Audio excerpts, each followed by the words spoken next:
Chapter 9. A loud roar thundered through the cave. The candidate's heads all jerked straight up.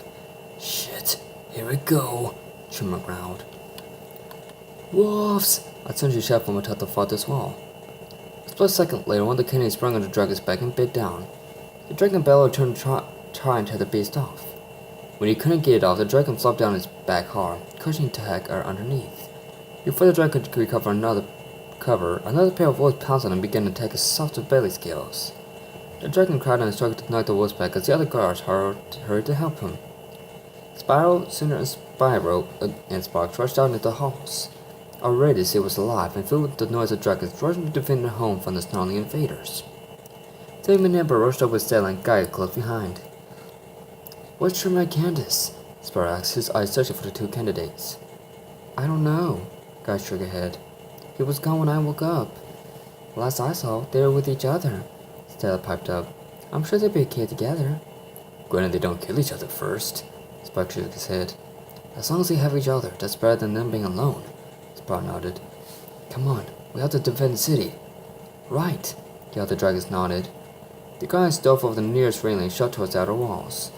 The wolves were rushing the wall in mad bloodlust, and the sentries quickly found themselves being overwhelmed. Dragons sprang off the wall, breathing the ferrous elements as the canines scrambled over each other, eager for an early kill. As the guardians soared over the city, they spotted the wolves that had managed to get past the outer defenses. The dragons in the residential area of the city. Spyro turned his head back over his shoulder to the candidates. Help them get to safety. Cinder and I are going to help the outer wall and help any way we can. Maybe we can slow them down long enough for you to get to for you to get them to shelter. To shelter. You got it, they called back. They dropped to the ground as Spyro, Cinder, and Sparks flew on ahead. Flame was the first to charge in. He slammed to the wolf that was trying to grab at a dragon and was trying to protect her hatchling. Run! Flame shouted to the female over her shoulder. Get to the shelter. Hurry! The dragon didn't need to be told twice. She clutched her hatchling close to her chest and sprang into the air towards the far shelters. The wolf Flame had Tag watched as his prey group flew away and turned his yellow eyes to the far guardian. That was a mistake, dragon. He snorted and bared his fangs. You're the one making a mistake, Fleabag. I'll make you regret that you ever touched my home. The combatants lunged for each other and clashed in a deadly brawl of teeth and claws. Flame! Amber cried. Amber, duck! Gaia shouted. The pink dragon leaned down as the blaze whizzed over her head and stuck in the wall behind her. The wolf charged straight for her with claws fully extended. Amber reared herself and ducked as the claws passed over her head. She braced herself against the ground and rammed the wolf in the chest as hard as she could. The beast coughed and choked as his chest wall shattered from the impact. Amber threw it aside to raise the pain as his life slowly came to a gurgling halt. Above! Stella shouted. Up on the roofs, several more wolves growled angrily at the young dragons before them. Stella jumped in front of her friends as the attacker sprang into the air. The dragon spread her wings wide and her body shuddered. When she opened her mouth, a spray of electric bolts engulfed the wolves. They yelped in pain and fell to the ground dead, bodies still convulsing from their shock. Flame roared as much as head against the wolf's long snout. The body crumbled to the ground, nose and mouth bleeding openly.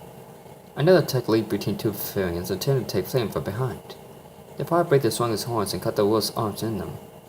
In a split second, Flame saw his tiger's eyes wide in surprise, and he grinned. Flame used his opponent's momentum and hung himself around once before hurling the body into a stone wall. The previous wolf Flame had hit opened his eyes and glared at the young dragon.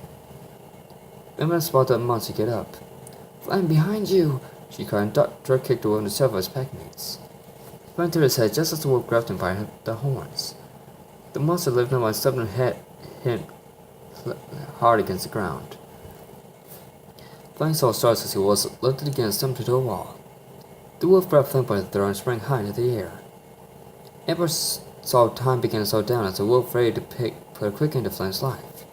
The beast raised his hand holding the dragon high over his head as beginning to let gravity pull it back down. Flame saw Amber's mouth open and scream but heard nothing. He watched as the ground rushed up to meet him.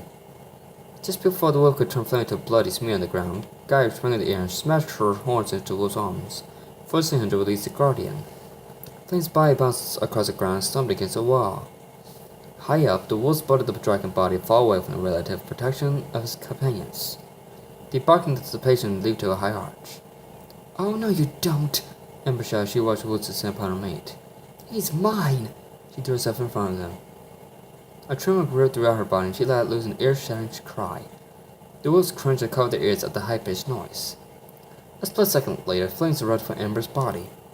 The swirling barrier of fire burst into a spiraling tornado of energy, engulfed the wolves and turning them to ash. Off in the distance, sparks of the display of power and gulped loudly. I really hope that was our guys. Flame? Flame! Amber bent down and nudged him with her snout. Are you okay? Can you walk? Ugh. The fire growing shut his eyes, started trying to stop the spinning. I'm alright, Amber. Just a little dazed. Are you sure? His dragons leaned low until his snouts were almost touching. Flame opened his eyes and nodded. I'm not going anywhere. Come on, let's get back to work. There was a loud scream in the streets. Young dragons looked around to see several wolves dragging several dragons away. Let go of me! The dragon's hissed and touched the wolf's arm. The wolf ground and struck the dragon across the head, knocking him unconscious. We have to help them! Amber shouted and charged a group of wolves. Flame glared at the invaders. Guy and Stella, take the east side of the city. It's a longer route for them to escape, but it should be easy to take them from there. Gotcha! Stella nodded and took off after Gaia. The two dragons darted down a side street, just as another group of wolves appeared on the scene. They turned towards the direction and were ready to push through, when a tearing wall of fire blocked their path. They yelped in surprise and turned to see Flame stalking towards them with teeth bared. You guys aren't going anywhere, he groaned, and the wolves cringed in fear for a moment. Your time has run out. The wolf snarled and lunged over Flame's throat. Stella and Gaia raced toward the city as fast as they could. The echoing sounds of wolves howling and dragons roaring was enough to scare the wolves from any dragon, let alone dragons their age. The two puffed on as several wolves appeared overhead in the pavilion rooftops. We've got company, Gaia called without looking back. She could hear the claws in the stone and feel the presence to the earth. I'll hold them off, Stella called. You keep going to the east side of town. Can you take them? Gaia gave her friend a worried look. Stella only smiled. Of course I can. I'm a guardian. I do what I have to. Alright then, good luck. Gaia spread her wings and shot low over the ground. I'd better see you alive after all this is done. She caught back over her shoulder. Stella checked herself, she spun to face the enemy. Count on it. She ground balls of light cracking around her body. The wolves dove for her with weapons aimed for a quick and decisive kill. Stella hissed and spat for a quick pulse. The attacks stunned the wolves and knocked the weapons from their hands. One by one, they fell towards the lightning guardian, and one by one she struck them down. Her concentration was in trouble when she heard a cry from down the street. Her head snapped around trying to see three wolves grab a young black dragon and began to drag him away. Let me go! The dragon shouted and breathed black fire into the face of one of the wolves. The beast howled in pain as it clawed at his burning fur. The dragon fell to the ground after being dropped and scrambled to get away. The other two wolves bear down on him quickly. The first stepped on the dragon's back, pinning him and smashing his head into the ground. The second drove the jagged tip of his weapon and the dragon's shoulder just above the wing. The black dragon howled in pain and sank to the ground. The wolves laughed as they watched the dragon glare back off his shoulder at them with pure defiance in his eyes. He wasn't going to go quietly. Get your filthy paws off of him! The wolves and dragon turned their heads to see out, threw through the air, smashing the wolves, sending the canines tumbling off the ground. The black dragon stared up in awe at the dragon standing before him. Her scales were a warm yellow, and her breast scales were almost a perfect golden brown. She looked down at him with a covering smile. The black dragon started to get to his feet, but the stab he had received immobilized him. Just relax, said a sentient voice. You'll be okay. I won't let them get you. She turned back to the wolves and hissed menacingly and spread her wings wide. The wolves growled angrily and gripped their weapons tighter. Blood stained the fur and trickled from their curved lips. The larger of the two howled loudly. Sarah watched as another dozen of the invaders seemed to appear from out of nowhere, from alleys, rooftops, and behind corners. Oh, so that's how you want to play then. Sarah's teeth flashed as the electrical charge within her built up. The energy radiated outward from her body, and the crackling turned to loud screeching.